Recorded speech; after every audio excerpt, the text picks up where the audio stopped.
First Things First is sponsored by Gillette, the best a man can get. Good morning and welcome to First Things First. I'm Jenna Wolf. That's the Hall of Famer Chris Carter. You got it? Oh, he got it. This right here, this is our NBA guy, Nick Wright. Good morning, everybody. What's up? Nothing. Chris does something every morning that makes me laugh. It's the gods flip a coin and we see how it comes up. A little inside joke from Chris, and I'll tell you off the air in about 12 minutes after we talk about awkward is it that I'm right here and I'm on the outside of their inside joke? Hi to a friend of the show. I was on the train, Metro North yesterday, going up to Greenwich. Guy watches the show every day in Israel. Swear up and down. Huge fan of Jenna, Nick.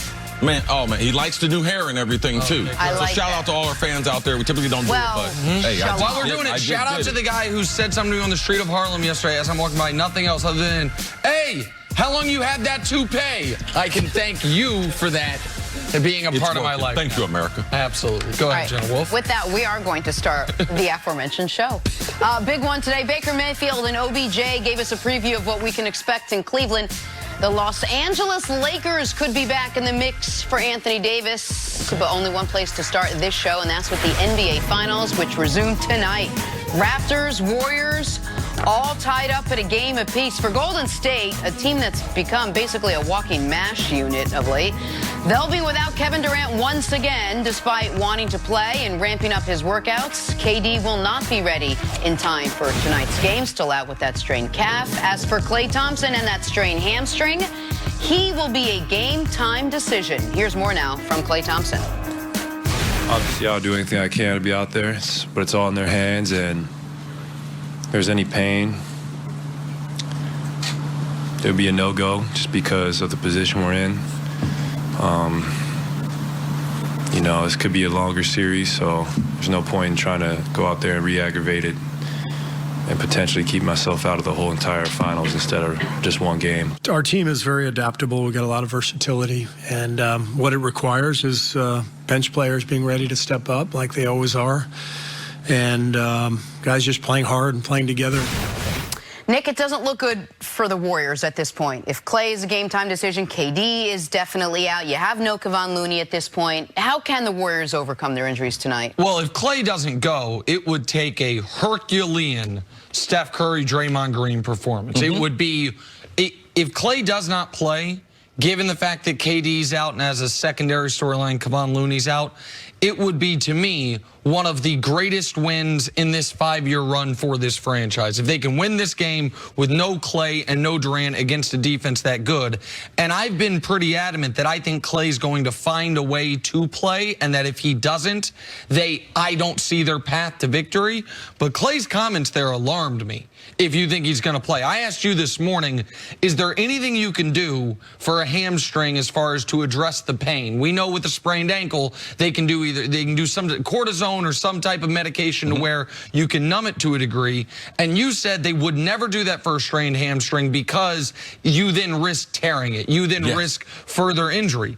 And for Klay to say, if there's pain, it's a no-go. Not if there's pain, I'll see if I can gut through it. Not if there's pain, I'll see how I feel in warm-ups. That, to me, is probably the reason why all of a sudden last night the Warriors went from 5.5-point favorites in Vegas to down to 4-point favorites and now back up to 4.5. Like, Vegas heard that KD was out, but they expected KD to be out. Then heard what Klay had to say, and that drastically hurts the Warriors' chances if he's feeling tenderness or pain that he thinks he won't be able to go. Because, see, with the hamstring, you could probably do more damage to it if you try to fight through that pain as opposed to the ankle. Am I right? Yeah, and a lot of people are looking at Game 3. Klay started looking at beyond in the series, but one thing, Jenna, that you thought was important was, man, you get an injury like this, they're going to play 3 games in 5 days.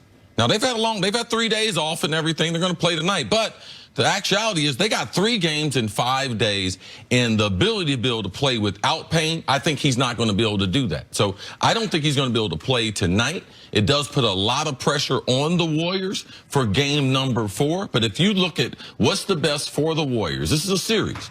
This is not the Super Bowl. This is not NFC, AFC championship game where you're going to have 2 weeks off. No, you're still in a series that is tied up. There is no cushion. There is no room for a team to be be reckless at this point in the series. Just so people understand the schedule, they play tonight, off tomorrow, and then play Friday. That's the only stretch in the series where they only have one day off. Then they'll be off the whole weekend and play back in Toronto for Game 5 on Monday. So between now and Monday, those are those 3 games Chris is talking about. I look at that, though, almost from a slightly different perspective in this regard. Kevin Durant, I don't think you can circle Game 4 for him anymore. Nope. See, he hasn't practiced yet. They're going to practice tomorrow. That's going to be a light practice. When it's they play today, they play Friday, it's going to be a light practice. Kerr had already said, I guess it's feasible that KD could play after just one practice. So Game 5 to me is now the earliest you could see Kevin Durant. So there's one way to say, yeah, it's going to be a long series. Another way to look at it is it could be a short series if the Warriors don't win tonight. So the idea of we want to save Klay, we want to be cautious with Klay. If you don't think you're going to have Kevin Durant for a Game 4, and you know you're not going to have Looney, and we don't know how Boogie's going to respond to the increased workload he's going to need tonight with Looney out, you lose tonight, all of a sudden you are facing, in my mind, a must-win game in Game 4, even though we've seen the Warriors once come back from 3-1 down in the conference finals. That's a position only 11 teams in NBA history have come back down 3-1 in any series. So tonight's game does become a critical game, and for them to win without Klay Thompson, if they have to do that, I mentioned Steph and Draymond. Boogie also will have to not only duplicate what he did in Game 2, but do it on an even higher level. But let's be realistic. They're going to have to find points. Klay and Durant have combined to average 50 points this postseason. Where are you going to find that production from if Steph doesn't have a monster night, which he hasn't had yet so far this series? Quinn Cook's got to be able to score in double figures. He's a great shooter of the basketball. He's their best shooter coming off the bench, but you're awful small and you're giving up a lot on the defensive end. So that offensive output that we're missing from Klay, Draymond's going to have to take over a little more, just like he did when KD went out. Iggy, I know Iggy is going to do what he's got to do on the defensive end, but he's got to be able to score in double figures. They have to have 4 players to be able to score in double figures. Who's going to be those guys? That's what's going to play out. They get 4 guys in double figures, they can pull off the tremendous win at home tonight. If Klay doesn't play, then all of a sudden Boogie and his minutes will feel much more at home in this regard. They will run post-ups for Boogie Cousins, something that he has always loved. He wanted that in Sacramento, and he got it. He wanted it in New Orleans. He got it to a degree. With Golden State, he knew he wasn't going to get as much of it. But that is, compared to a regular Warriors offense, that's an inefficient possession. Compared to a Quinn Cook, Alfonso McKinney, Andre Iguodala Warriors offense, that would be a good possession. Boogie will get a lot of touches if Klay can't go. Look for Toronto also. If Quinn Cook and Steph play a lot of minutes together, it's not something they did a lot during the regular season. Look for Toronto to try to get back out on the fast break, which they were able to do in Game number 1, because defensively, you have guards displaced. Steph, if he's trying to be off the ball in that box-and-one defense they're playing, who's going to be back on defense all the time? Quinn Cook is not used to that responsibility and being disciplined at it, so I look for Nick Nurse and that coaching staff. Let's get back to Game number 1. Let's speed up this pace. Try to get some good looks early in the shot clock compared to what we did in Game number 2. All right, good stuff. We'll talk a lot more about this game coming up. We got some football to discuss. Guess who showed up to Browns mini camp this year? We'll talk about their chances as potential Super Bowl contenders next on FS1. You can always check us out on the Fox Sports channel on Sirius XM. We'll be right back.